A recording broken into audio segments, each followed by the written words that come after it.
पावसाळ्यात आजारी पडायचं नसेल तर ही एक भाजी नक्की खा. पावसाळा सुरू झाला की जवळपास प्रत्येक घरात एकच समस्या सुरू होते. कोणाला सर्दी, कोणाला खोकला, कोणाला ताप, तर कोणाला अंगदुखी आणि सततचा थकवा. आणि मग आपण लगेच गोळ्या, सिरप आणि अँटीबायोटिक्स कडे धाव घेतो. पण तुम्हाला माहित आहे का, आपल्या घराजवळ सहज मिळणारी अशी एक भाजी आहे जिला आयुर्वेदातही विशेष महत्त्व दिले गेले आहे आणि आधुनिक संशोधनातही तिच्या पोषण मूल्यांमुळे तिची चर्चा होते. ही भाजी म्हणजे शेवग्याची पानं. अनेक लोक तिला फक्त एक साधी भाजी समजतात, पण प्रत्यक्षात ती जीवनसत्वे, खनिजे, अँटीऑक्सिडंट्स आणि वनस्पतीजन्य प्रथिनांनी समृद्ध आहे. काही अभ्यासांमध्ये शेवग्याच्या पानांच्या सुकवलेल्या पावडरमध्ये दुधापेक्षा जास्त कॅल्शियम, केळ्यापेक्षा जास्त पोटॅशियम आणि गाजरापेक्षा जास्त बीटा कॅरोटीन असल्याचं नमूद केलं आहे. मात्र हे आकडे ताज्या पानांसाठी तंतोतंत लागू होत नाहीत. आजच्या या व्हिडिओमध्ये आपण शेवग्याच्या पानांचे वैज्ञानिक आणि आयुर्वेदिक दोन्ही दृष्टिकोनातून फायदे समजून घेणार आहोत. शेवग्याला सुपरफूड म्हणतात. आयुर्वेदात याला शीघ्रू असं म्हटलं आहे. शीघ्रू म्हणजे जो शरीरात लवकर कार्य करतो. आयुर्वेदानुसार हा वात, कफ कमी करणारा, जठराग्नी प्रदीप्त करणारा आणि शरीराला बळ देणारा मानला जातो. आजकाल लोक हजारो रुपये खर्च करून मल्टीव्हिटॅमिन घेतात, पण आपल्या गावात, शेतात किंवा घराजवळ सहज मिळणाऱ्या शेवग्याच्या झाडाकडे अनेकदा दुर्लक्ष होतं. या झाडाचा जवळपास प्रत्येक भाग उपयोगी मानला जातो. शेंगा, पाने, फुले, बिया यांचा वेगवेगळ्या प्रकारे उपयोग केला जातो. पण सर्वात जास्त पोषण मूल्ये कोणत्या भागात असतात तर ते म्हणजे शेवग्याची पानं. यामध्ये अनेक महत्वाची पोषक तत्वे असतात, जसे की vitamin A, vitamin C, vitamin E, vitamin K, calcium, लोह, पोटॅशियम, मॅग्नेशियम, फायबर, वनस्पतीजन्य प्रथिने, अँटीऑक्सिडंट्स. म्हणूनच ही भाजी फक्त पोट भरण्यासाठी नसून शरीराला पोषण देणारी भाजी आहे. पावसाळ्यामध्ये ही भाजी का खावी? पावसाळ्यामध्ये हवेत आर्द्रता वाढते. यामुळे बॅक्टेरिया, व्हायरस आणि बुरशी यांची वाढ जलद होते. त्याचबरोबर अनेक लोक या दिवसामध्ये कमी सूर्यप्रकाश, कमी शारीरिक हालचाल आणि तळलेले पदार्थ यामुळे सुस्ती अनुभवतात. जर अशा वेळी शरीराला पुरेशी जीवनसत्व आणि खनिजे मिळाली नाहीत तर रोगप्रतिकार शक्ती यावर परिणाम होऊ शकतो. म्हणूनच या ऋतूमध्ये आहारात हिरव्या पालेभाज्यांचा समावेश करणं खूप महत्वाचं असतं आणि त्यामध्ये शेवग्याची पानं हा अतिशय चांगला पर्याय ठरू शकतो. शेवग्याच्या पानांचे वैज्ञानिक फायदे: रोगप्रतिकारक शक्ती वाढवण्यास मदत करतो. सर्वात आधी समजून घेऊया रोगप्रतिकार शक्ती म्हणजे नेमकं काय. आपल्या शरीरात लाखो पांढऱ्या रक्तपेशी, व्हाईट ब्लड सेल्स असतात. या पेशींचं काम म्हणजे शरीरात येणाऱ्या व्हायरस, बॅक्टेरिया आणि इतर जंतूंशी लढणं. पण या सैनिकांनाही योग्य पोषणाची गरज असते. जर आपल्या शरीरात vitamin A, vitamin C, zinc, लोह, अँटीऑक्सिडंट्स यांची कमतरता असेल तर रोगप्रतिकारक शक्ती कमी पडू शकते. शेवग्याच्या पानांमध्ये व्हिटॅमिन ए, व्हिटॅमिन सी आणि अँटीऑक्सिडंट्स असल्यामुळे ते शरीराच्या नैसर्गिक संरक्षण यंत्रणेवर आधार देऊ शकतात. म्हणूनच पावसाळ्यात शेवग्याची भाजी आहारात समाविष्ट करणं फायदेशीर ठरू शकतं. कॅल्शियम फक्त हाडांसाठीच नाही. अनेकांना वाटतं कॅल्शियम म्हणजे फक्त हाडं मजबूत करणं, पण कॅल्शियमची कामं त्यापेक्षा खूप मोठी आहेत. हृदयाचे ठोके नियमित ठेवतो, स्नायू आकुंचन, प्रसरण, मज्जातंतूंचं कार्य, रक्त गोठण्याची प्रक्रिया या सगळ्यांसाठी कॅल्शियम आवश्यक असतं. शेवग्याच्या पानांमध्ये कॅल्शियम चांगल्या प्रमाणात असतं. इतकं नक्की की शेवग्याची पानं कॅल्शियमचा उत्तम नैसर्गिक स्रोत आहेत. पोटॅशियम, हृदय आणि स्नायूंचा मित्र. आता पोटॅशियम बद्दल बोलूया. पोटॅशियम हा आपल्या शरीरातील महत्वाचा इलेक्ट्रोलाइट आहे. तो शरीरात अनेक कामं करतो. रक्तदाब नियंत्रित ठेवण्यास मदत करतो. स्नायूंमध्ये गोळे येणं कमी होण्यास मदत करतो. हृदयाची धडधड सुरक्षित ठेवणं, शरीरातील पाण्याचं संतुलन राखणं. काही अभ्यासांमध्ये शेवग्याच्या पानांच्या पावडरमध्ये केळ्यापेक्षा अधिक पोटॅशियम असते, म्हणूनच हा पौष्टिक आहाराचा एक चांगला भाग ठरू शकतो. बीटा कॅरोटीन डोळे आणि त्वचेसाठी. तुम्ही अनेकदा ऐकलं असेल की गाजर डोळ्यांसाठी चांगलं असतं, कारण त्यात बीटा कॅरोटीन असतं. हेच बीटा कॅरोटीन शरीरात जाऊन व्हिटॅमिन ए मध्ये बदलतं. व्हिटॅमिन ए मुळे डोळ्यांची दृष्टी टिकून राहते, त्वचा निरोगी राहते, रोगप्रतिकारक शक्तीला मदत होते, पेशींची वाढ आणि दुरुस्तीत या योग्य प्रकारे होते. काही पोषण विश्लेषणांमध्ये शेवग्याच्या पानांमध्ये गाजरापेक्षा जास्त बीटा कॅरोटीन असल्याचं नमूद केलं गेलं आहे, विशेषतः सुक्या पावडरमध्ये. प्रोटीन शाकाहारींसाठी चांगला पर्याय. शरीरातील प्रत्येक पेशी, स्नायू आणि ऊतक तयार करण्यासाठी प्रोटीन आवश्यक असतं. शाकाहारी लोकांमध्ये अनेकदा प्रोटीनचं सेवन कमी असतं. शेवग्याच्या पानांमध्ये वनस्पतीजन्य प्रथिनं असतात, त्यामुळे डाळी, कडधान्य आणि इतर प्रोटीनयुक्त पदार्थांसोबत त्याचा समावेश फायदेशीर ठरू शकतो. दह्यापेक्षा 9 पट प्रोटीन शेवग्याच्या पानांमध्ये आहे. आयुर्वेदानुसार शेवग्याचे औषधी गुणधर्म. आता आपण शेवग्याकडे आयुर्वेदाच्या दृष्टीने पाहूया. आधुनिक विज्ञान आपल्याला शेवग्यातील विटॅमिन्स, मिनरल्स, अँटीऑक्सिडंट्स याबद्दल माहिती देतं. पण आयुर्वेदामध्ये हजारो वर्षांपूर्वी शेवग्याचं वर्णन शिग्रू या नावाने केलेलं आहे. आयुर्वेदात शेवग्याला कटू, तिखट, तिक्त, उष्णवीर्य, लघु आणि तीक्ष्ण गुणधर्माचा मानलं आहे. यामुळे तो मुख्यतः वात आणि कफ दोष कमी करण्यास मदत करणारा मानला जातो. चला आता प्रत्येक फायदा समजून घेऊया.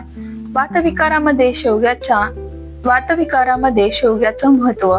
आजकाल अनेक लोक म्हणतात सकाळी उठल्यावर शरीर आखडतं, हातपाय दुखतात, गुडघे वाजतात, पाठदुखी, मानदुखी सतत असते. आयुर्वेदानुसार ही अनेक लक्षणं वातदोष वाढल्यामुळे दिसू शकतात. वात वाढला की शरीरात कोरडेपणा, वेदना, आखडलेपणा आणि हालचालींमध्ये त्रास जाणवतो. शेवगा उष्ण गुणधर्माचा असल्यामुळे वाढलेला वात कमी करण्यास मदत करतो, म्हणून आयुर्वेदात वातविकारांमध्ये त्याचा उपयोग सांगितला आहे. अर्थात गंभीर संधिवात किंवा इतर आजारांमध्ये फक्त भाजीवर अवलंबून राहू नये, योग्य वैद्यकीय उपचार घेणं आवश्यक असतात. संधिवातामध्ये कसा उपयोग होतो? संधिवात म्हणजे फक्त सांधे दुखणे नाही, सांध्यामध्ये सूज येणं, हालचाल करताना वेदना, जास्त वेळ बसल्यानंतर उठताना त्रास, जिने चढताना गुडघे दुखणं ही त्याची सामान्य लक्षणं आहेत. शेवग्याच्या पानामध्ये अँटीऑक्सिडंट्स आणि काही दाहशामक वनस्पती घटक असतात. काही संशोधनांमध्ये हे घटक सूज कमी करण्यास मदत करू शकतात असं दिसून आलं आहे. म्हणून संतुलित आहारात शेवग्याचा समावेश फायदेशीर ठरू शकतो. खोकला आणि कफविकार. पावसाळ्यात कफ वाढणं ही खूप सामान्य समस्या आहे. घशात कफ साचतो, सतत खोकला येतो, छातीत जडपणा जाणवतो. आयुर्वेदानुसार शेवगा कफ कमी करण्यास मदत करणारा मानला जातो. त्याच्या उष्ण गुणधर्मामुळे कफ सैल होण्यास मदत होऊ शकते, म्हणूनच पारंपरिक पद्धतीमध्ये कफ विकारामध्ये शेवग्याचा उपयोग केला जातो. दमा आणि श्वसनाचे विकार. दमा म्हणजे श्वसन नलिकेमध्ये सूज येऊन श्वास घेण्यास त्रास होणं. दम्याच्या रुग्णांना थंड वातावरण, धूळ किंवा पावसाळ्यात त्रास वाढू शकतो. आयुर्वेदात श्वास विकारांमध्ये शेवग्याचा उल्लेख केला आहे. काही प्राथमिक संशोधनातही श्वसनाच्या आरोग्यासाठी संभाव्य फायदा दिसतो. मात्र लक्षात ठेवा, जर तुम्हाला दमा असेल तर इन्हेलर किंवा डॉक्टरांनी दिलेली औषधं स्वतःहून बंद करू नका. शेवगा हा उपचाराला पूरक आहाराचा भाग असू शकतो. जठराग्नी प्रदीप्त करतो म्हणजे काय? आयुर्वेदात जठराग्नी हा शब्द खूप महत्वाचा आहे. सोप्या भाषेत सांगायचं झालं तर आपण जे अन्न खातो त्याचं योग्य पचन करून त्यातून शरीराला ऊर्जा आणि पोषण मिळवण्याची क्षमता म्हणजे जठराग्नी. जर जठराग्नी मंद झाला तर भूक कमी लागते, पोट फुगतं, गॅसेस होतात, आंबट ढेकर येतात, जेवल्यानंतर जड वाटतं. आयुर्वेदानुसार शेवगा दीपण आणि पाचन गुणांचा आहे, म्हणजेच तो भूक सुधारण्यास आणि पचनक्रिया सुरळीत ठेवण्यास मदत करू शकतो. चयापचय सुधारण्यास मदत, मेटाबॉलिझम सुधारण्यास मदत. चयापचय सुधारण्यास मदत. अनेक लोक म्हणतात, मी खूप कमी खाल्तो तरी पण वजन वाढतं, सतत थकवा येतो, शरीरात ऊर्जा नसते. यामागे अनेक कारणं असू शकतात. त्यापैकी एक म्हणजे शरीराचा चयापचय म्हणजे शरीर अन्नाचं ऊर्जेमध्ये रूपांतर कसं करतं. शेवग्याच्या पानामध्ये असलेली जीवनसत्व, खनिज आणि वनस्पतीजन्य घटक शरीराच्या सामान्य चयापचय प्रक्रियेला आधार देऊ शकतात. अँटीऑक्सिडंट्स म्हणजे शरीराचे रक्षक. आपल्या शरीरात रोज लाखो पेशी काम करत असतात. या प्रक्रियेदरम्यान काही हानिकारक रेणू तयार होतात, ज्यांना फ्री रॅडिकल्स म्हणतात. हे जास्त प्रमाणात वाढले तर पेशींना नुकसान होऊ शकतं. अँटीऑक्सिडंट्स म्हणजे या फ्री रॅडिकल्स पासून शरीराचं संरक्षण करणारे घटक. शेवग्याच्या पानांमध्ये क्वेरसेटिन, क्युरोजेनिक ऍसिड आणि इतर अँटीऑक्सिडंट्स असतात, म्हणून शरीराला ऑक्सिडेटिव्ह ताण कमी करण्यास मदत मिळू शकते. शेवग्याची भाजी कशी खावी? अनेक जण शेवग्याची पानं जास्त वेळ उकळतात किंवा खूप तळतात. असं केल्याने काही जीवनसत्वाचं प्रमाण कमी होऊ शकतं, म्हणूनच शक्यतो कमी वेळा शिजवा. जास्त तेल वापरू नका, डाळीमध्ये घालून खा. मुगडाळ शेवग्याची भाजी हा उत्तम पर्याय आहे. थालीपीठ, पराठा किंवा सूप मध्येही वापरू शकता. आणि जर लोहाचं शोषण वाढवायचं असेल तर जेवणामध्ये लिंबाचा रस किंवा व्हिटॅमिन सी असलेले पदार्थ घ्या. आठवड्यात किती वेळा खावी? लोक विचारतात, डॉक्टर रोज खाऊ का? माझं उत्तर आहे, कोणतीही एक गोष्ट रोज आणि जास्त प्रमाणात खाण्यापेक्षा आहारात विविधता असणं जास्त महत्वाचं आहे. आठवड्यातून 2 ते 3 वेळा शेवग्याची भाजी किंवा डाळीत शेवग्याची पानं घालून खाणं हा एक चांगला पर्याय आहे. त्यासोबतच तुम्ही सुकलेल्या पानांचे पावडर सुद्धा खाऊ शकता. कोणासाठी विशेष फायदेशीर ठरू शकते. शेवग्याची पानं विशेषतः या लोकांच्या संतुलित आहारात उपयुक्त ठरू शकतात. वाढत्या वयातील मुलं, महिलांमध्ये विशेषतः रजोनिवृत्तीनंतर, वृद्ध व्यक्ती, शाकाहारी लोक, वारंवार थकवा जाणवणारे, ज्यांच्या आहारात हिरव्या पालेभाज्या कमी असतात. कोणी काळजी घ्यावी? प्रत्येक चांगल्या गोष्टीप्रमाणे याच्याही काही मर्यादा आहेत. जर तुम्हाला किडनीचा गंभीर आजार असेल, पोटाचे विशिष्ट विकार असतील किंवा तुम्ही काही नियमित औषधं घेत असाल तर आहारात मोठा बदल करण्यापूर्वी डॉक्टरांचा सल्ला घ्या. गर्भवती महिलांनी शेवग्याची ताजी भाजी प्रमाणात खाऊ शकतात, पण शेवग्याच्या पावडर किंवा सप्लिमेंट्स घेण्यापूर्वी डॉक्टरांचा सल्ला घेणं योग्य ठरेल. शेवग्याची पावडर की ताजी भाजी? आजकाल बाजारात शेवग्याची पावडर मोठ्या प्रमाणात विकली जाते, पण माझा सल्ला असा आहे, जर ताजी शेवग्याची पानं सहज उपलब्ध असतील तर शक्यतो ताजी भाजी खा, कारण ती आपल्या रोजच्या संतुलित आहाराचा नैसर्गिक भाग आहे. पावडरची गरज सर्वांनाच असते असं नाही. मधुमेह, रक्तदाब, संधिवात, दमा किंवा इतर आजारांमध्ये डॉक्टरांनी दिलेली औषधं नियमित घ्यावीत. शेवग्याची भाजी चांगली जीवनशैली आणि उत्तम आरोग्य. फक्त शेवग्याची भाजी खाल्ल्यानेच आरोग्य चांगलं राहणार नाही. यासोबत संतुलित आहार, पुरेशी झोप, नियमित व्यायाम, पुरेसं पाणी, ताणतणाव कमी ठेवणं, या सगळ्या गोष्टी तितक्याच महत्वाच्या आहेत. मित्रांनो, आपल्या आजूबाजूला अशा अनेक साध्या पण अत्यंत पौष्टिक गोष्टी आहेत ज्यांच्याकडे आपण दुर्लक्ष करतो.